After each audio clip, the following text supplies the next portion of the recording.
Well. This is Locked On Nuggets.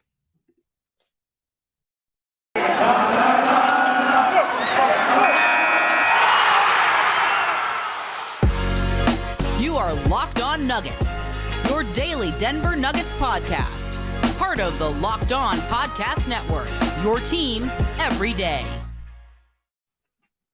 Welcome to Locked On Nuggets, your daily Denver Nuggets podcast, part of the Locked On Network, your team every day. My name's Matt Moore. I'm the senior NBA writer for the Action Network, your host tonight with Adam Mares on vacation. As the Denver Nuggets get the win behind Monte Morris's go-ahead steal and bucket, and then the game winner off the Nikola Jokic pass, 117-116 in Golden Center 1. The Nuggets get the win. Maybe not the best win of the season, but man, a feel-good win none of the less. The best feeling win of the season, I think, for sure. Want to make sure that you guys know that we thank you for making us your first listen each and every day, and for checking out the YouTube channel. If you're listening to this on the podcast, check it out. You will want to turn on the notifications, get the subscribe and the like and the notifications on, because it is midnight Mountain Time and the chat is popping because everyone is very excited. Daddy Monte equals father, Mr. Nugget Monte. Everyone's very excited about this Nuggets win, as they should be. This was a really great win on a night when, Nuggets Nation on Twitter was not feeling it, but we'll get into some of that later. I will say this, look, the starters didn't play well in this game. Aaron Gordon goes 5 of 14 from the field. He did have 9 rebounds and 5 assists, but he only had 10 points on 14 shots. Jeff Green didn't have it tonight. He only played 18 minutes, 5 points on 2 of 4 shooting and some bad defense. Was a -10. Will needs the All-Star break. It's just time for Will Barton to get a rest. He was 1 of 6 from the field, 2 points, -11, did not play down the stretch. And the part of the reason was because the Nuggets got massive contributions from their newcomers that they picked up over the past year. Austin Rivers, 27 minutes, 10 points, 4 of 5 shooting, 2 of 3 from three-point range, a +10, great defense, stuck with his guy, did the job that he was asked to do on Steph Curry, made things hard for him. He was playing great defense. Bryn freaking Forbes, 22 points on 8 of 12 shooting, 4 of 7 from 3, ± of 11, hit the shots that he needed to. And obviously Monte Morris, absolutely, with the massive plays at the end to make the difference after Monte gave up the go-ahead bucket to Steph Curry on an and-one on a pull-up jumper that was tough. Monte just got beat. But then he turns around and he hits the biggest game shot of the season for him, his first game winner. The team was so excited. They gave him the water bottle treatment. It was amazing. So Kyle says, Matt, I'm supposed to be studying for my finance exam tomorrow, and it's 2 a.m. Yeah, that's how that goes when you're an NBA fan, buddy. Hang in there. Best of luck on your exam. Zamora says, I was about to punch my TV if Otto Porter grabbed another rebound. So, yeah, Porter was great in this game. The starters were not good. Jokic, of course, was incredible, like you would expect. 35 points, 13 of 24 shooting, 3 of 5 from 3, 6 of 9 from the stripe. He did miss some 3 throws late because you could tell he was tired. But look at this line, man. 35 points, 17 rebounds, 8 assists in 34 minutes, and the win to close out the All-Star break. I mean, just an absolutely ridiculous game, including the game-winning assist. This team looked absolutely dead in the water, and most of the night, the commentary on Twitter from Nuggets fans was about how disgusted they were with the team and how disappointing it was. They got scored by 8 points in the first quarter. They lose the second quarter by 1. They're down by 9 points at halftime, and they just never let it get away. They never let the Warriors hit them with that 1-2 combination, big run out. Every time they would, Malone would call timeout and get them settled or make a substitution. Someone would step up. We'll talk about Malone in the second segment because he did a lot in this game. The Nuggets outscore the Warriors 24-23 in the third, so they only go up 1. They only take a point off the lead, but then they outscore them by 9 in the final quarter. 39 points on the Warriors' very stout defense. If you want the craziest stat from this one, how about this? The Denver bench had 52 points to only 41 for the Warriors. The Nuggets go to 8-0 in the DeMarcus Cousins era, and he made sure to tweet it on Twitter. Cousins was good in this game. He gave him good minutes, even when he's gonna foul defensively, but the effort is there. Like, he's physical. Like, there's a presence there. The baseline is just a lot better. Forbes and Rivers played the whole fourth. Tomahawk mentioned. There were so many moments where this could have gotten away from them, and they hung with it. I want to take issue with this. John says in the chat, we were god-awful and down 9 all game. Jokic dragged this team. Okay. We got to stop this a little bit, guys. Like, the way the commentary is that this team is trash, and then there's Nikola Jokic, and it's just not true. Everybody's playing up to levels. Like, everybody. Monte Morris is supposed to be the backup point guard, the 6th man. Okay? Like, Austin Rivers is supposed to be like the 8th man. Bryn Forbes is supposed to be like the 7th or 8th man. Like, everybody's playing up a level, and they're trying to hang in there. And yeah, they're going to have, like, the starters get to have bad nights. Like, the whole thing in this game is always that everyone was terrible.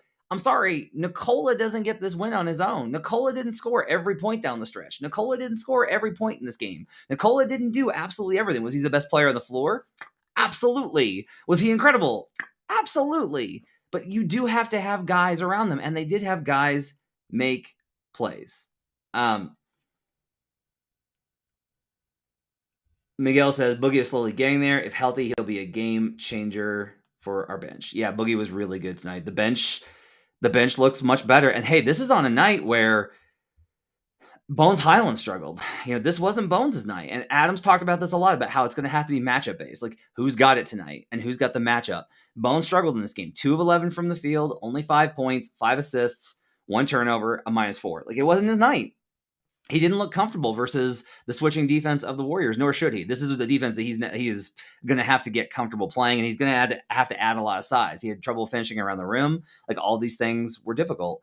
But ultimately, like, you do have a superstar player, and they got enough help tonight. And yeah, tonight was the bench, which is usually terrible. But this is like how it should have been the whole year. Is it shouldn't have to be that your starters have to outscore the opponent by 15 points every single time in the first 6 minutes of the first and third and the last 6 minutes of the second and fourth. It should just be, hey, some nights your starters are going to be +1 or +2 or +3. And then some nights your benches are going to help out. Like, this is how that's supposed to happen. Let's see. Grauer says, don't sugarcoat it. There were a few players notably playing terribly. Once they were replaced with bench players, the game changed. Guys had bad games. The Nuggets did not. I'll tell you this. I don't think the Nuggets played well until the fourth quarter. Like, they just didn't play well.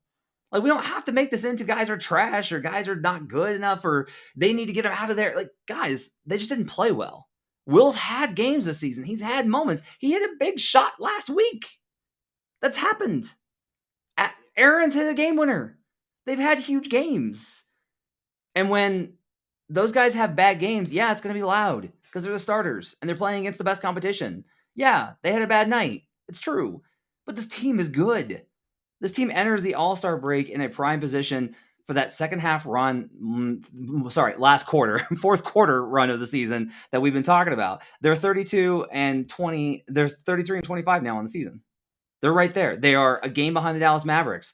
And with the Utah Jazz, they're back within 3 of the Jazz. They don't have tiebreaker, and I'm sure that's not going to come up at all with conversations about them taking that last game.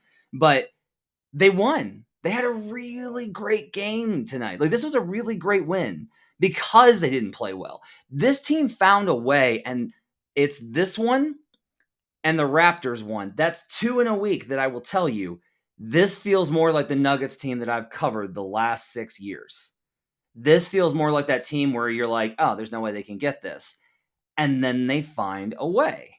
Like, they're able to claw their way back. And that's before reinforcements arrive. And we don't know what reinforcements are going to mean. It might get worse. There's going to be an adjustment period. Jamal's going to struggle. MPJ's going to struggle. There's conditioning issues. All of these things. However, the vibes are very good. This is a very good stretch for the Nuggets. They're playing really great, and they're gaining on the West. And this is well said by Casey Mack. This team doesn't give up. They don't give up. That's a big deal. Like, there were times this season where it did look like this team just they didn't have the capacity. Even if they wanted to, they were just like, we don't have it. We don't have the ability. they've actually put together some wins now that they fought for these. Things didn't go right, and they found a way. That's like been the Nuggets way in the Jokic era. It hasn't been dominant wins. It hasn't been cruise control. It's always wild, unpredictable, crazy. How did they pull this off stuff? This is a great comment from Zamora. They are ravenous with their backs against the wall. When there's no choice, the competitive spirit comes out. That is absolutely nails it. That is a great way to put it.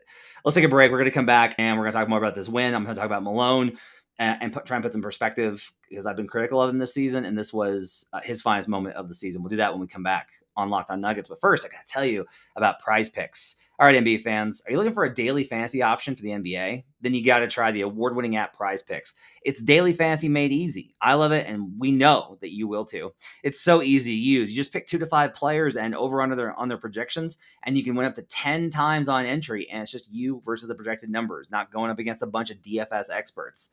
Entries can be made in 60 seconds or less. It's that easy. It's safe, and they offer fast withdrawals. Use the award-winning app on both the App Store and Google Play. They offer any prop you can think of, from points scored to rebounds and even steals. I got myself in on Jokic over on assist tonight. My thanks to Will Barton for absolutely murdering that and not making that happen. Jokic got his 8th on the game winner to Monte Morris, one short. But PrizePicks doesn't just offer NBA. They've got options on college basketball, college football, NFL, MLB, soccer, MMA, and more. And for a limited time, PrizePicks has an exclusive no-brainer of an offer for all of our users. Users get $50 for free if a player in your first PrizePicks entry scores a single point. But you got to use code NBA. That's right. This is an exclusive offer available to Locked On fans. Sign up today and use code NBA. $50 for free if a player in your first PrizePicks entry scores a single point. PrizePicks is daily fantasy made easy. We'll be right back on Locked On Nuggets.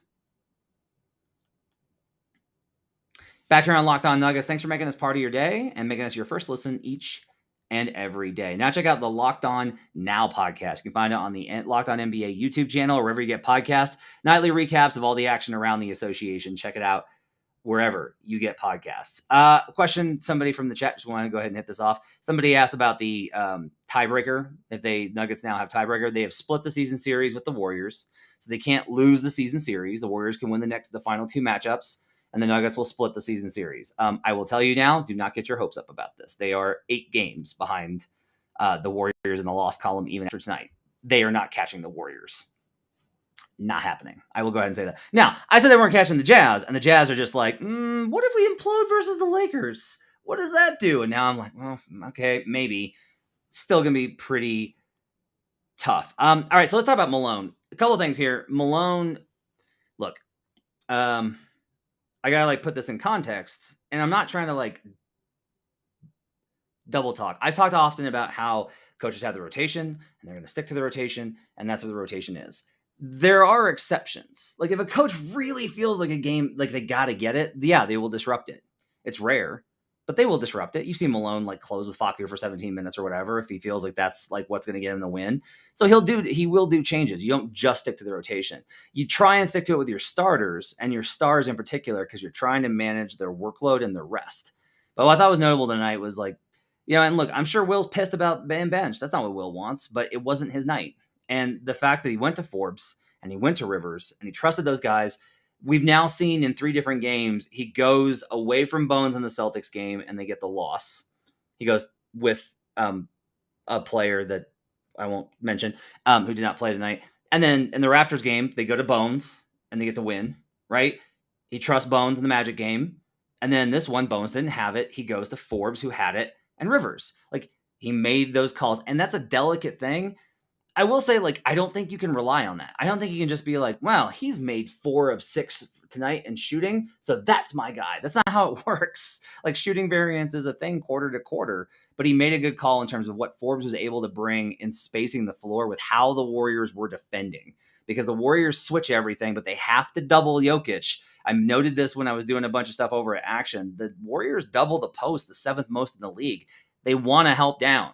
And you saw it Curry made an unnecessary help down and took the blame for it on the game winner. He just helped down. He didn't think Jokic had enough time. Jokic has always got enough time, Steph.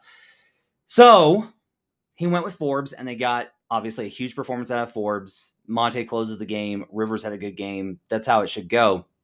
He also goes to Hackaloony. late in the game. And look, there's a lot of ways that can go sideways. Looney hits his free throws, and that's all of a sudden a different game. It disrupted the rhythm because the Warriors were kind of pulling at that point. That's what I thought was interesting is when he went to Looney, they had pushed it back up to 8. Like every time the Nuggets would get it down to 5 or 4, the Warriors would come back and they would hit something, and then they were on the verge of putting it back into double digits. And that's when he started doing hack-a-Looney. And at that point, now you're disrupting the Warriors' offense. Now you're not letting them live in that chaotic zone that they want to live in. They want to operate in a zone where the ball finds energy. That's how they thrive. And so taking them out of that allowed the Nuggets to get back into, okay, set up our possessions, because the Nuggets play slow. They don't want to play fast and chaotic. They play a slow pace with Joker and really kind of hammer it down. And what's crazy is, Jokic missed 2 bunnies underneath with good defense from Looney. And then finally, when they're within range, he gets one to cut it to within 1 on a little hook shot. Like came up big in that spot. But it was a really masterful use of hack a Looney in that spot and doing it in such a way that they didn't get dinged for it with the rules. Like they just managed that extremely well. So they played really well, and Malone coached really well. Like this was a well-coached Malone game. He did sub Jokic on the final couple of possessions, and I just want to note on that. Typically speaking, I mean, look, we've talked about it on this podcast about how good Jokic has been defensively this season, that he's so much better. He's got all the game-winning blocks. Everyone here is going to believe that Jokic is like a absolutely phenomenal defender this season, which he has been, and he deserves a chance to be out there. The problem specifically with the Warriors is that you need to be able to switch. That's the best way to bog them down.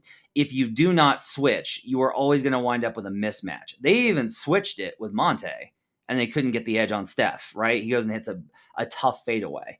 But with Joker, you can't switch. You're going to get beat on the perimeter, and either Joker's fouling him on a go-ahead bucket, which he wound up hitting anyway, or he's going to have space and Steph's going to hit a 3. Like, if Joker's on the floor, Steph is absolutely going to search out that switch. And if not, then you're looking at possibly giving up something underneath. It's tough. Like, this is really tough. So Jonathan says, Malone masterclass. I agree. Tonight was his best coach game of the season. Like, this was an absolutely phenomenal game from Michael Malone.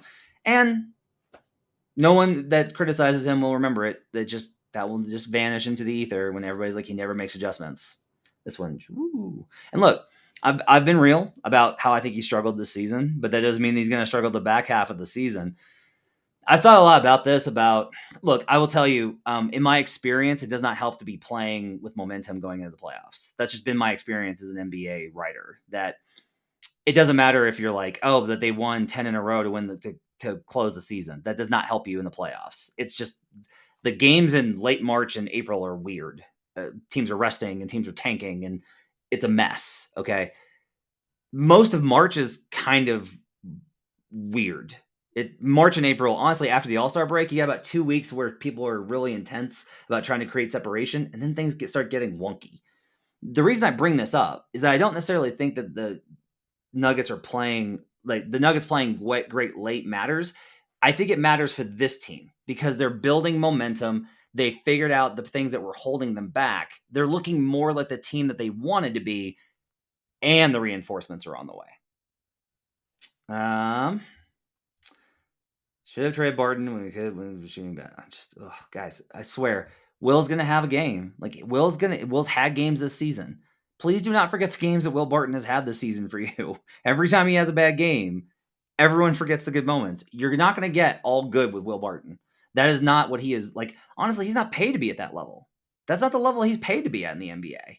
Like, he's supposed to be the 4th option and have pretty good games and not be in this position. It's absolutely tough. Peak when it matters is what Andrew's saying. I will say, like, I think they're well primed for a playoff run. I still think that they're exceptionally dangerous. Now, this is Nug life, so knock on wood, but there's always that turn that can happen. But I think it's absolutely, things are turning in the right direction for them to make the kind of run that they want to have. Living Regal says Boogie's got to be signed for the rest of the season, right? I mean, look, I would imagine, at some point you just got to look at it and go, okay, look, we're getting the job done. And again, if we want to take out the context of Cousins' individual performance, and I do think he's played better as he's gotten healthier. I think he's doing more. He had some tough rebounds. He did have some plays. He did draw some fouls. Like, he's a beast down low. I'll say this, though, that I think if you look at it, what Adam and I have been preaching the entire season is you just got to get the bench to where they're not a negative 15. That's all you got to do. By hook or by crook. Boogie Cousins, Bryn Forbes, Austin Rivers, Bones Highland, Zeke Naji, whoever. You just got to get them to where they're not a negative, a double-digit minus, and you're going to be fine. And they've been in this range where they're like -2, -3, -5. That's fine. That is totally doable because Joker literally is a +10 in his minutes. They win their game, his minutes by 10 or more, and they are going to continue to do that pretty consistently, even versus very good teams. Like tonight versus the Golden State Warriors, an exceptional team, even without Draymond Green, Joker was still a +6. You're going to win a lot of games if you win your starter minutes with your best player on the floor by 6 points. It's absolutely huge. What else we got? Grauer says, Malone needs to do what he did tonight, not irrationally hope good Barton comes out of nowhere when he's clearly not feeling it on night. I mean, I think that changes when they get back healthy, though, Grauer. I'll say that. I think it absolutely changes when they get back healthy. I think when we're back to Will Barton, look, I'll go ahead and say this again. When it was Jamal, Barton, MPJ, Gordon, Jokic, Will Barton was the one that was going off during that stretch. He was absolutely liquid fire during that stretch because the defenses were like, we got to worry about Gordon cutting and Jokic and the 2-man game and Jamal shooting and MPJ shooting and all these things. And wait, what are we forgetting? And then Will Barton slides in for a layup or a 3. And that's going to be pretty good. Casey Mack says, have you heard anything about buyout contracts Nuggets are looking for if Orlando doesn't buy out Gary? I haven't heard anything yet. I don't know that there's anything that's like cooking right now. To be honest with you, the buyout market's been pretty quiet. Not a lot. Like usually after the deadline, it's like teams go ahead and cut the money, but they're like Orlando hasn't made those moves yet. So we'll see what happens next week. If I hear about anything, you guys will be the first to know. And that's pretty awesome. Zamora apparently talked to Gary at the Magic game, which that's cool.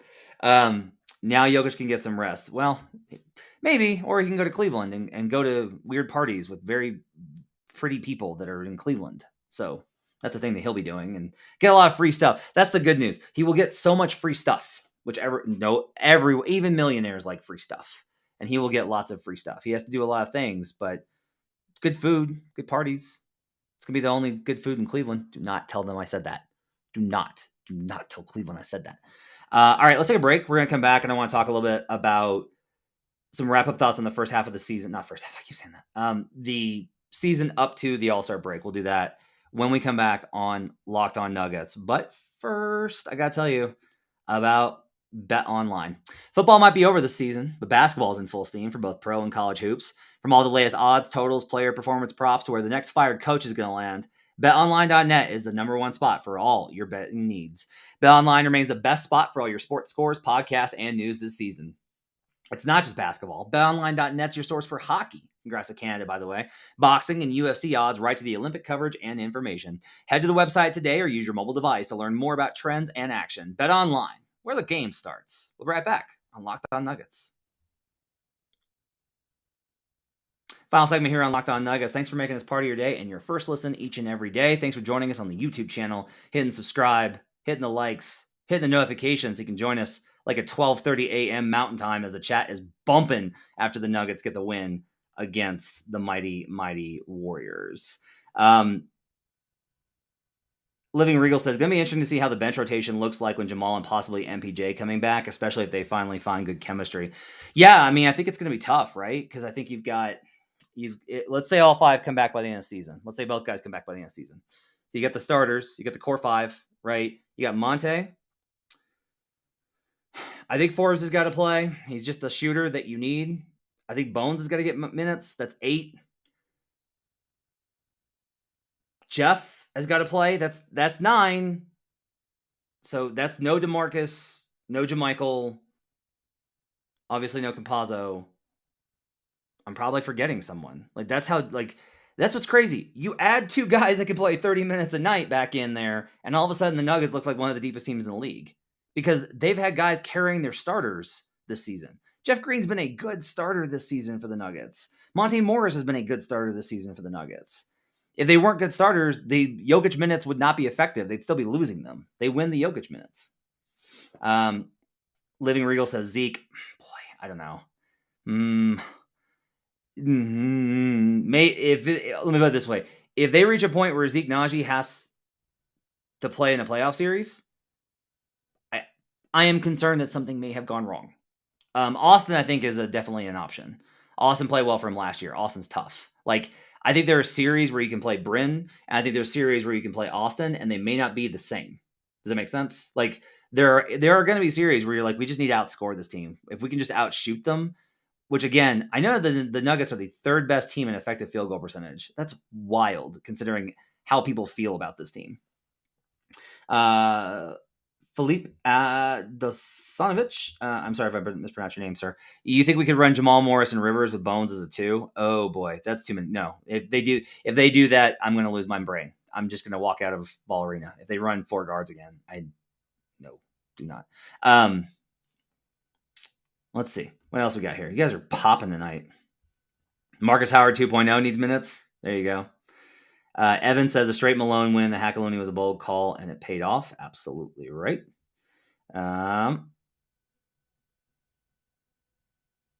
Jokic did land on his foot. Apparently he was okay. He finished the game. Look, the concern with that is always like if there's an ankle or a foot. The concern's always like, does it show something else? I don't have any reason to think it is. There was no indication from the team post game, and he played 35 minutes, so I'm assuming everything's fine. But something definitely to keep an eye on for Sunday for the All-Star break. JD says the biggest issue with Barton is that most of the time he's not playing perimeter defense at all. His bad shooting game is not the problem. We can live with that. Yeah, I get that. I think. Yeah, I get that. I understand that like his defense is bad. It is. It's bad. I think he's better on ball. I think he gets caught on rotations. I think that's something that he needs to work on. I think it's something that he'll do better at when he's locked in the playoffs. I think it's better when they can switch. I'll say that too. That's a part of this is when they have the core 5, they switch everything that's not 1-5. When it's not Jamal Joker or Barton Joker. If Joker's not the center, if Joker's not defending the screener, they switch everything. That's easier. It just is. I think Will be a better defender if he was switching everything. It's less mental work. You're not having to keep an eye on off-ball stuff and then come back. Living Real says, is this a record where you thought it would be at this point in the season? Oh, that's a good question. If you told me that MPJ had also gone out and they lost PJ, yeah. I honestly probably would have said lower. I probably would have said that they'd be 3 games over 500 instead of 7. Just because you're losing Jamal is one thing. Losing that much firepower, that's a lot of firepower to lose. And so that's where I'm kind of at. I think, look, they're in a really good spot. I do want to talk about this though. Nuggets games haven't felt this year like this is a good team. Like all the losses have been extremely frustrating for media and fans and analysts and the team and everybody. Like it just has felt worse than it is. Like you look up and guys, this team is borderline top 10 in adjusted offensive and defensive rating. Like they're right there. That's wild. They're a really good team. They're 7 games over 500. If you get past the early start of the year, when they had all the injuries and Joker missed time and he got suspended and all these other things, they're in a really good spot. Like they really are.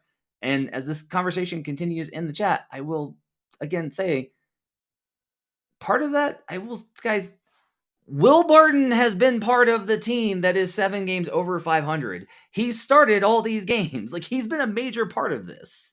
You can't just take Will and be like, wow, he's missing shots and he plays. Yeah, he has bad defensive games for sure. He's had a lot of bad games lately. I've always said this about Will. He has bad months. He is one of those players that has bad months. But you need to look at the big picture and look at how much Will has done to help the team overall and their success with him.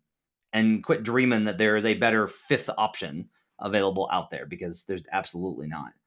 Kyle says the record would be 5 to 7 games better if the bench had played not atrociously. Is Adam here? No, he's not. Compazzo doesn't. I'm just saying that since the change, there's been a definite tick up. I'm just trying to say there. So if we look at where this team is at going into the All-Star break, it's obviously a great win. They've got now quality wins versus the Raptors and the Warriors. They had a tough loss versus the Celtics. They had the win versus the Bucks. I don't know how you don't look at this team and think that they are trending not only in the right direction, but that they've absolutely stabilized. I think that's maybe the difference in the last couple of weeks is the Celtics loss was bad and frustrating. And you had that stretch where it was Wolves, Jazz. So they lose to the Wolves, and that was a one where nobody played well. The starters played badly in that one. That was a bad game. Then they lose to the Jazz, and then they lose to the Pelicans, and the Pelicans have been good. But outside of that stretch, in general, like they've stabilized. I think that's the biggest thing is the season doesn't feel tenuous anymore, knock on wood. That to me is the difference in where they're at now versus a month ago. A month ago, I did really feel like, look, the season could go either way. One more bad stretch and it could spiral. Jokic is at the limit already. And now it feels like they've stabilized. And it's not just because they got this feel-good win. It's because they've gotten a number of feel-good wins. And I think that that's absolutely a big deal. Casey McAmee, at least we didn't lose by 50 to the Celtics at home. Don't worry. I'm sure the Sixers will beat Orlando by 50 or something next week. Kyle, I'm with you, Matt. Crazy to have a non-starter, never mind not star player that needs a perfect lineup around him in order to be effective, plus being undersized. Crazy it took so long for that tweak. Yeah, I mean, this is the biggest thing. It's just like Will just doesn't need to be the second best player on the team or third best. He needs to be the fifth best, and then he's a really absolutely terrific. Like his role is absolutely on point. I just want to stress though, there's all this talk about like, yeah, but if we just move Barton, it's not that simple. You can't just be like, hey, you can't start Bryn Forbes. Get that thought out of your head right now. You cannot start Bryn Forbes. And you honestly shouldn't start Austin Rivers. You need Will size. You do. Like they match up better when they have size and athleticism. You need the length in order to cause matchup issues. Playing the small stuff is tough. I still do not like having two small guards next to Jokic. I think what we've seen consistently is you need taller guards around Joker in order to get the best out of those minutes, which is really important. Okay. Forbes is worse than Will on defense. I would agree with that. Although, you know what? I will say, fourth quarter tonight, old Bryn Forbes had himself some moments on stuff. He actually did really good navigating screens and staying with him. It was impressive. I was expecting Bryn to get absolutely torched. Now, he got slaughtered when he got matched up on Clay or when anybody got matched up on Clay. And Otto Porter had himself a night whenever they switched everything. Like Bryn wound up on Otto Porter a couple of times. That was a yikes. And this is the whole problem with the size thing. Again, I tell you, these are the type of things that will hurt you in a playoff series. You do just need the basic size. The NBA is a very big league. Forbes did play pretty well tonight on D. I agree. And he closed pretty dang well. He was great tonight. Bryn Forbes, another dynamite pickup from the Nuggets. Okay, that's going to wrap it up for Locked On Nuggets after this great win versus the Warriors, taking us into the All-Star break. I'll be around tomorrow. We'll have another episode. I'll grab a guest. Make sure to have notifications turned on YouTube so you can join this live chat. Thanks for joining us, everybody, so late. This is amazing. You guys are in here at 12:39 a.m. Huge win. Thanks for joining us. Have yourselves a great week. We'll have more coverage of the All-Star weekend over the weekend. I'll have a guest tomorrow. We'll talk to you guys again soon on Locked On.